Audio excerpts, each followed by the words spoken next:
Kapag si Alpha ang katapat mo sa XP mga idol at gamit mo si Yin ay ganito lang ang gawin nyo kapag early pa lang.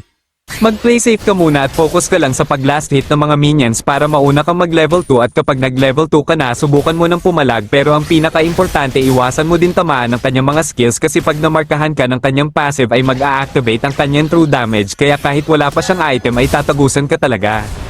At kapag may crab farm pa sa early subukan mo talaga etong Massacre kasi malaking advantage din ito bilang XP kung makuha mo man ito kasi malaki ang dagdag nito sa iyong XP at level.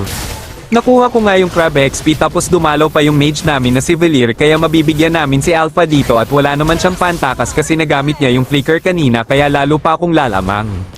Kung makikita nyo nga dito mga idol nag-level 4 na ako habang siya ay level 3 pa lang kaya gamitin mo etong advantage para bigyan siya pag nakita mo para mas lalo siyang ma-level gap.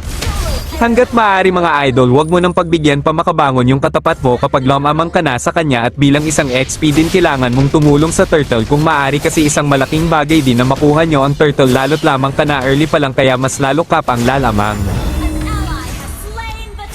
Kapag nandito ka na sa sitwasyon na parang ikaw na yung nagdedekte sa tapatan nyo wag mo nang paghindiin yung katapat mong si Alpha at kung maaari pasukin mo siya sa tore kung kaya mo naman etong mabigyan lalo na lamang ka na sa item at level.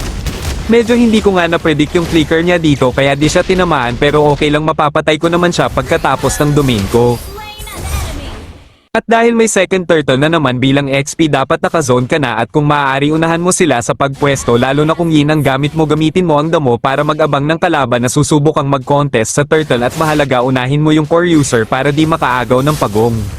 At dahil di nagpakita ang core nila kaya si Alpha na lang yung binigyan ko para di masayang yung paghihintay ko ng ilang minuto. Sobrang baog na nga ni Alpha sa mga oras na to mga idol dahil sa paulit-ulit ko siyang nabibigyan pero dahil yun sa early game ko kanina na sobra akong nag-snowball kasi sa XP mga idol kailangan meron ka talagang diskarte na gagawin para ikaw yung makakapagdekta sa laro.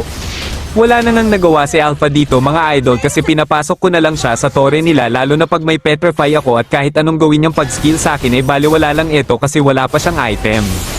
Kahit nakakarampot na lang yung buhay ko ay siya pa rin yung mabibigyan dahil yan sa lamang ko sa item at level.